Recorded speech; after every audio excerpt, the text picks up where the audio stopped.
తీద్దాం తీద్దాం.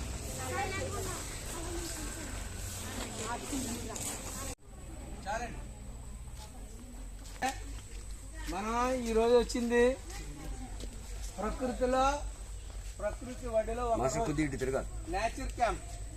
అర్థమైందా? శాస్త్రి జరిపోయే వాళ్ళు మాట న్యూమటో ఫోర్స్ అని అంటారు. అర్థమైందా? ఎందుకంటే ఈ బురద ఉండడం వల్ల ఆ మట్టి కణాల మధ్య ఉన్నటువంటి ఆక్సిజన్ పీల్చుకోలేవు బురద ఉండడం వల్ల. అందుకోసం వేర్లే పైకి వచ్చి గాలిని పీల్చుకుంటామట. ఇది ప్రత్యేకత ఇక్కడ. ఈ మొక్కల్ని మనం ఎవసీనియా అంటాం. ఏంటి? ఎక్కువగా ఈ ఏరియాలో ఉంటుండే వ్యక్తులు ఈ కలపగా కూడా వాడేస్తూ ఉంటారు దీన్ని. అలాగే 120 రకాల జాతులు పక్షులు ఉంటాయి ఇక్కడ. 120 రకాల పక్షులు ఉంటాయి. అర్థమైందా? ఇతర దేశాల నుంచి కూడా మన దేశంలోకి వచ్చేటువంటి సైబీరియా కొంగ ఇక్కడికి వస్తుంది. ఈ ప్రాంతాలకు కూడా వస్తాయి. మనం ఈ ఏరియా గమనిస్తే మనకు ఈ ఏరియాలో ఇంకా కొన్ని చేపలు ఉంటాయి. మొక్కలు అనేటువంటి కొన్ని చేపలు ఉంటాయి. అవి నీటిలోంచి పైకి వస్తాయి. చేపలు ఎక్కడుంటాయి?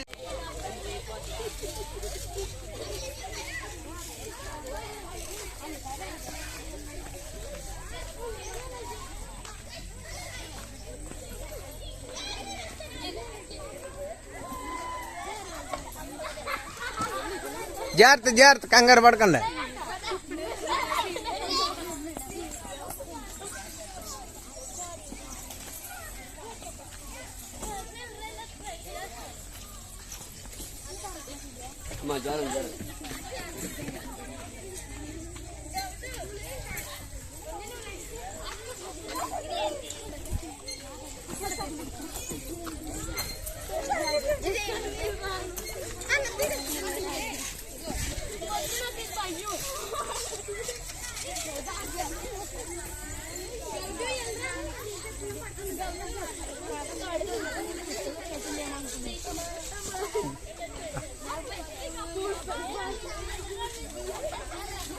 జాగ్రత్త జాగ్రత్త అమ్మ, జాగ్రత్త.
ఏం సార్, మనం ఈ కోరంగా మడాడుల యొక్క ఉపయోగాల గురించి చెప్పుకుందాం. కోరంగా మడాడులు అనేటువంటి ఈ ప్రాంతం 18 కిలోమీటర్లు వ్యాపించి ఉంది. కాకినాడకి 10 కిలోమీటర్ల దూరంలో ఉండడం జరిగింది. మరి ఇక్కడ ప్రత్యేకత ఏమిటంటే చూడండి, బయట ఉన్నటువంటి టెంపరేచర్కి ఇక్కడ ఉన్నటువంటి టెంపరేచర్కి చాలా డిఫరెన్స్ ఉంటుంది. చల్లగా ఉంటుంది. ఇక్కడ అనేటువంటి మొక్కలు ఉన్నాయి కదా మనకి మ్యాంగ్రూవ్స్. ఈ మొక్కల యొక్క వేర్లు ఎలా ఉన్నాయన్నాం? పైకి వచ్చినాయి. ఈ అడుగును చూస్తే ఇలాగా మెలికలు వేసుకుని ఉంటాయి వేళ్ళు. ఆ మెలికలు వేసుకున్నటువంటి వేళ్ల వల్ల సముద్రం నుంచి వచ్చేటువంటి స్పీడ్గా వచ్చే కెరటాలు ఆగిపోతాయన్నమాట. అంటే కెరటాల యొక్క ఉద్రిక్తతని ఆపుతాయి ఈ మడాడులు. అందువల్ల మనకి ప్రపంచంలో ఎక్కడైనా సునామీ వచ్చినా కాకినాడకి సునామీ అనేటువంటిది రాదు. ఎందుకంటే హోప్ ఐలాండ్ ఒకటి ఉంది మనకు, అలాగే ఈ మడాడులు ఒకటి ఉన్నాయి. అందువలన ఇది మనకు ఉపయోగపడుతుంది. అదే కాకుండా వేసవి కాలంలో చేపల యొక్క ఉత్పత్తిని పెంచడానికి ఉపయోగపడతాయి మడాడులు. అంటే చేపల యొక్క సంతానోత్పత్తి సమయం ఇప్పుడే, ఈ సమయంలోనే.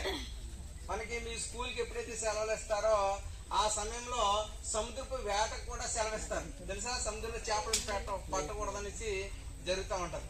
ఎందుకు? ఈ సమయంలో చేపలు గుడ్లు పెట్టడానికి ఎక్కువగా ఈ మడాలు ప్రాంతానికి వస్తాయన్నమాట అక్కడి నుంచి.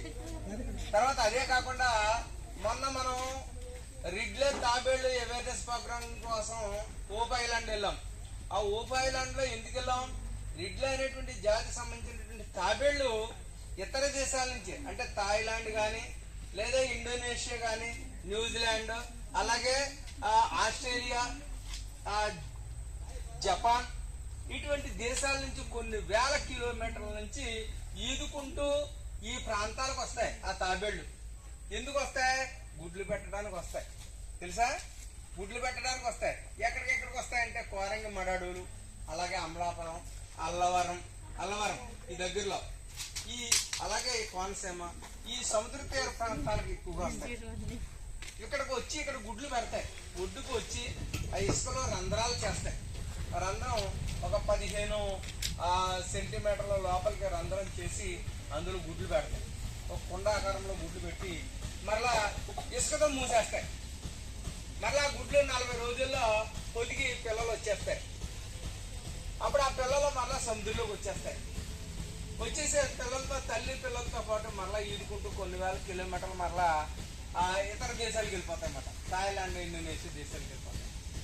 మరలా పిల్లలు 10 సంవత్సరాలు పోయిన తర్వాత గుడ్లు పెట్టే స్టేజ్కి వస్తాయి. అప్పుడు మరలా ఇక్కడికి వస్తాయి. ఏ ప్రాంతానికి వెళ్ళం. అది దాని యొక్క ప్రత్యేకత. చూడండి, పెద్ద పుల్లు అనేటువంటిది మన జాతీయ జంతువు. మరి దాన్ని మనం దానికి ఏ విధమైన హాని కలగజేసినా చట్టరీత్యా నేరం 7 సంవత్సరాలు జైల్లో వేస్తారు. సేమ్ అదే చట్టం ఈ రిడ్ల తాబేలు కూడా వచ్చింది. రిడ్ల తాబేలుకి ఎవరైనా హాని కలిగించినా 7 సంవత్సరాలు కఠిన శిక్ష వేయడం అనేటువంటి జరుగుతాం చట్టరీత్యా. అలాగే ఈ 24 జాతులు మొక్కలు ఉన్నాయట, రకాలు. ఇక్కడ ఈ మొక్కలలో మరలని ఔషధ మొక్కలు ఉన్నాయి, కొన్ని గడ్డి జాతి మొక్కలు ఉన్నాయి, కొన్ని కలపనిచ్చే మొక్కలు ఉన్నాయి.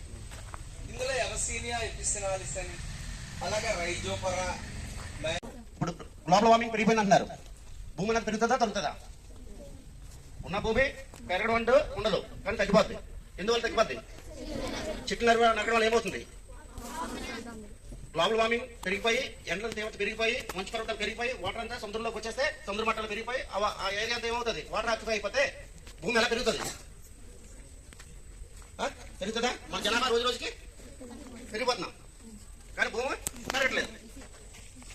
ఇది కాపాడవలసిన బాధ్యత ఎవరి మీద ఉంది? మనుషుల మీద మననే ఉంది. ఇప్పుడు కాకినాడ ఎవరికి ఎక్కువ నీళ్ళు కావాలి? మనుషులుగా జంతువులుగా? మనుషులు. గాలి ఎక్కువ ఎవరికి కావాలి? పవర్ ఎక్కువ ఎవరికి కావాలి? పవర్ అంటే కరెంట్ ఎవరికి కావాలి? బండి ఎవరికి కావాలి? సో ఎక్కువగా కావాల్సింది మనుషులకి, తక్కువగా కావాల్సింది. సో ఎవరు ఎక్కువ కాపాడాలి వాటిని? మనుషులే కాపాడాలి. సపోజ్ ఒక చెట్టు ఉందంటే ఒక చెట్టు ఆక్సిజన్ ఇస్తుందని మనం అనుకోకూడదు.